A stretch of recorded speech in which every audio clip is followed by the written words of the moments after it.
Hi, it's me again with Corel Tips and Tricks, part 3 of this series. I said in these last 2 videos, so this is part 3, that you could embellish this or change this up quite a bit. If we will take the parallel dimension tool, that's exactly the same one I used earlier, and we get 0.43 of an inch. I've changed my dimensions to inches. So what I'm going to do is I'm going to take, like, you know what? Let's just try I didn't practice this. Let's take the 3-point curve line and then hold down the control button to make a perfect arc. That's probably too big, but now I can make this 0.43 and I can go to object and convert the outline to an object, and we can left click, right click. So that's the same size of our box.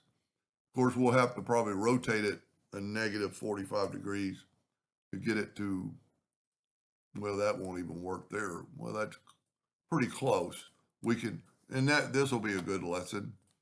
I want that closed so I can grab this, double click on the rotation and put it on that node, and then just bring this one down to there. I actually went too far. So now I've got a completely different look.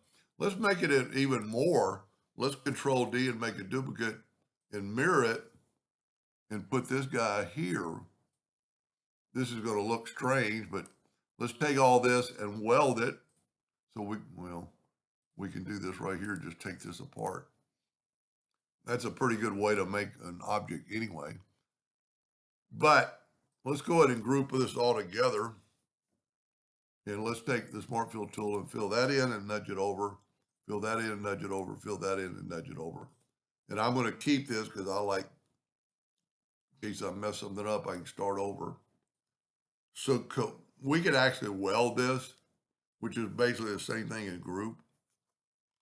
Now we're quite a bit taller, but we're in the same position we were on the other one.